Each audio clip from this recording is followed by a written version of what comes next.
Welcome to Rocks Talks. It is I hope, non-rainy morning here in what I want to say sunny Arizona, but it's too early for me to really know. I hope you're doing well. It is also, some people call it hump day. I call it a beautiful day in the neighborhood. So yesterday we went to the DMV, and we're going to talk about the DMV. We got to talk about Barbie and the snub heard around the world, literally. We're also going to talk about quitting your job and Real Housewives of SLC. Okay, so is it okay to how far does an apology go? We'll get there. Okay, so first of all, went to the DMV, and I got to tell you, DMVs or whatever Department of Transportation. We had to go get our IDs and register the car, and it was surprisingly not a long line and super organized. After being at the DMVs in different states, I was super impressed. Except that the lovely person who helped us, and everyone seemed happy who was working there, but the lovely person who helped us, I don't think knew what they were doing. And so we were there for an hour and we left without our IDs. They said, "Oh, they'll come in the mail." She was like, she couldn't print them. I was having a hard time. Had to do things over and over again. So we left, and Scott's like, "Do you think we're ever going to see our licenses, IDs?" I'm like, "I think so." He's like, "I don't think so."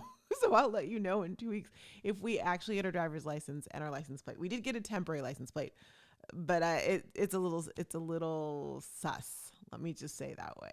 And after being there for an hour and it became quite an affair to do. Whatever, it is what it is.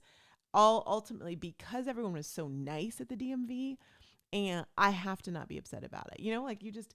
I think me 10, 15 years ago would have been like, but no. I mean, we both were like, we got into line, we had to get out of line, we had to go get emissions, and we just like chilling with it because it is what it is. When you get older, these things bug you a lot less. And I think it's because wisdom shows you that we don't have control over all the things. You can control yourself, but you can't really control everything. And so we don't try to. We don't think it's going to be a perfect opportunity to do blah, blah, blah, or whatever. We just kind of roll with it. And so we roll with the baby. Barbie. Golly. Barbie, which I'm going to say was the biggest movie of the year. Some people say arguably. No, not arguably. It was the biggest movie of 2023. Oscar nominations came out. Guess who didn't get nominated in the two big categories, Best Director, Best Actress? That'd be Greta Gerwig and Margot Robbie. So shocking. And what was interesting about it is, so Ryan Gosling did get nominated for Ken, and America Ferrera, who had been like snubbed on a lot of the other award shows, she got nominated. So I was happy for her. But what I think is interesting is the fact that, no shade on Ken, but the whole point of the movie almost got proven by, Ryan Gosling's like, "I don't understand it. This is wrong. They should be there." And he's like, "I'm happy for my nomination." But it was just so funny that it was like Ken got nominated and they didn't. There's a whole juxtaposition on there. I'm curious, did you see Barbie? And if you did, what did you think about it? I actually watched it twice in the movie theater. First time I saw it with my girlfriend. We had a good time. We saw Barbie. The second time I went with Scott, and he slept through the whole thing. Like 5 minutes in, he's like, literally the theater is full, and he's like, and I'm like, finally I gave up. So I'm like, if you fall asleep first 5 minutes, I am not going to wake you up throughout the entire movie. I don't have time for that. So at the end of the movie, as we're walking out, he's like, "So what was that movie about?" I said, "No, you don't get to do that, darling. I am not going to tell you the movie's out because you decided not to be awake for the movie." And I'm not a big, personally, like, I enjoyed the movie. I thought it was great. I didn't get all panties in a wad about it. There's a lot of people who were like, it was too woke. I'm like, can we calm down? It's a movie. It is a movie. A movie is allowed to say and do what it wants. It's a movie. Guess what? Barbie's not real. Maybe she is. Maybe. But my point is, it was interesting to see a lot of people make it political. And I'm like, we don't have to do this, friends. We don't have to make Barbie a political movie. Hold on 1 second. My alarm is telling me someone is doing something. That'd be my hubs. Okay, just had to check. So I'm like, we don't have to make everything political. In fact, when we were at the DMV, they asked us, "Do you want to register to vote?" I'm like, "Yes." And they were like, okay, do you want to register Republican, Democrat, Libertarian, Green Party, no party, undecided? And I said, does it matter for the primaries? Like, can I still vote? Because some states, if you don't vote, if you don't say you're Republican or Democrat, back on that, you couldn't actually vote in the primary, or you had to only vote in the primary of the party you said you were with. And she's like, what do you mean? I'm like, okay, will I be able to vote? She's like, I don't think she understood. And I said, no party, because the parties are pissing me off, and they have for a while. So I said, no party, because I don't want anyone looking me up and going, oh, you were red. Oh, you were blue. No, I'm purple is blue, red, and purple. I'm probably purple, not the Green Party, not the. And so, yeah, I just think of that movie. I'm like, can we just calm down? We will talk about the word woke. I feel it coming. I feel it coming. Just not today. So my good friend messaged me last night, and she said, well, yeah, we'll leave it at that. I'm trying to be, let me try it again. A friend of mine, I want to be very, like, no one needs to know who it is. A friend of mine messaged me last night, and they said that today they're quitting. And I wrote back, I'm like, oh my gosh, I'm so excited for you. Congratulations. And it got me wondering, when a friend of yours or a family member tells you today's the day I'm going to say goodbye to my job, what is your reaction initially? Do you react like worried? Do you have that excitement? I've seen this before where it really becomes internalized, where people have you ever noticed when someone's like, I'm quitting my job, you internalize that and your feelings come out. Truly. I hope that the feelings I gave her were what I really, I mean, it was what I really feel for her, but I am down for that. I'm like, yeah, if you're not passionate, I felt this way since I was in my 20s, truly, when I realized I wasn't passionate about being a lawyer. If you're not passionate, get out. Don't keep doing it. If it is not a environment that is going to be welcoming to you and help you thrive, get out of it. And we learn and we relearn that in a lot of different ways, because we have different goals that may cause us, might be monetary goal, whatever it might be, to stay too long at a party that does not serve us. But I've also seen when people say, hey, I'm quitting, and someone's like, what are you going to do? But you need the money. And it's all the fear comes in. And I think that those fears are more about the person that's being told that someone's quitting than the person who's actually quitting.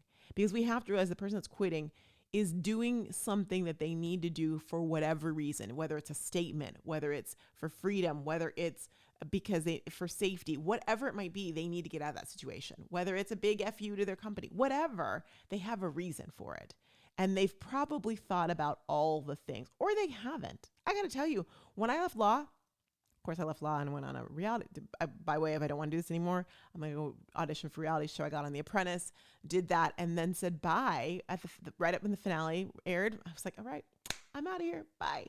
Did I have a plan? No, Stan, I didn't have a plan, but that's how I operate. Did it mean that things were like up and down and up? Oh, absolutely. Did I go through it? I surely did. But would I have stayed? Did I ever feel guilty about staying? About leaving law? Did I feel like did I feel like I made a mistake? No. I mean, the money was great, don't get me wrong, but the lifestyle was not for me. It was suffocating to me, and I don't regret it for a moment. You know, I think sometimes I had to actually forgive myself in my late 30s for decisions I made like around 30, like in my 30s. And I say that like because you, as a woman especially, like you don't want to fail. You want to everything. And I opened to door number 2 and it was $1 million. And I got my talk show and I got all these things. And I can look back, and go, oh, should I have trusted that person? Or should I have done that? Or maybe I should have moved to LA and I decided not to. And I had to say, Roxanne, we're not judging ourselves anymore. That we're not going to do that. This is what we're not going to do. We're not going to judge ourselves and our decisions, because truly I learned so much from each one of those situations, and it is the journey. I'm going to quote Miley Cyrus. I don't even know she wrote it, but it's not about how fast I get there. Hello. It's not about what's waiting on the other side. It's the climb. It's about the climb. And so I'm not going to change my climb because I appreciate every moment of it. I wouldn't be right here. But I think it's something to think about when someone tells you they're quitting or they're leaving or they're breaking up with someone or they're, when you react, are you reacting based on what's best for them, or you're reacting on how you would feel internally about it and the fears that you have or the excitement that you have, right? Something to just ponder. I was thinking about that. And then finally, okay, Real Housewives of Salt Lake City was on last night, and it was the part 3 of the finale. We've been waiting for it since part 3 of the reunion. We've been waiting for it since the finale comes out. And I have to tell you, if you haven't been following it, just let me give you the cliff notes. You got these rich women in Salt Lake City, and one of them went to jail because she defrauded a bunch of people out of pensions and things and whatnot. So she's in jail. So they bring in some new housewives this season, and one of them happens to be someone who worked for the one in jail. And she definitely was like one of these things and not like the other. She didn't come from a lot of money, which is fine. But she was talking about like, I'm going to have to buy one nice bag so I can be around these people. So she's kind of relatable, except every time she would talk to people through the season, she was like, go from 0 to 10,000 screaming at them for no reason. I'm like, whoa, this is not normal. And she was always in people's business. Well, come to find out, and they discover conveniently during the finale that she actually had a Finsta's fake Instagram account that trolled these ladies and bugged them for days, like every day for years. She says it was really to get back at the woman who is now in jail, but I doubt it. And so you hear all this, and we've been waiting for the reunion for her to explain it and for it to make more sense. Meanwhile, we know from what's going on in the world is that none of these castmates, none of these ladies are talking to her, and it's like a big divide, which begs the question of, will she come back next year? She's great TV, but man, she's toxic, and she lied all season and has been trolling them. So we think we're going to get like this resolution. But what I found is in the reunion, she never apologized. She fought, and her fighting was like, well, you're 53. Well, you're ugly. Like, that's the type of responses she makes. Well, shut up. Like that for 3 hours, for 3 different weeks, I think took her chances of coming back, and maybe production saying she needs to come back and the fans saying she needs to come back. And it just went, and it made me wonder, like, what was it about her because we all love redemption stories. We all love someone, like, even if you did bad, as Americans, like, you did bad, but you're coming back. You're rising from the ashes. And the thing she never did was she never apologized. 3 hours, and she never apologized. And she actually doubled down on things. She really argued like a 12-year-old. I'm not lying. She argued like a 12-year-old. And even though you see some of her orange, they all were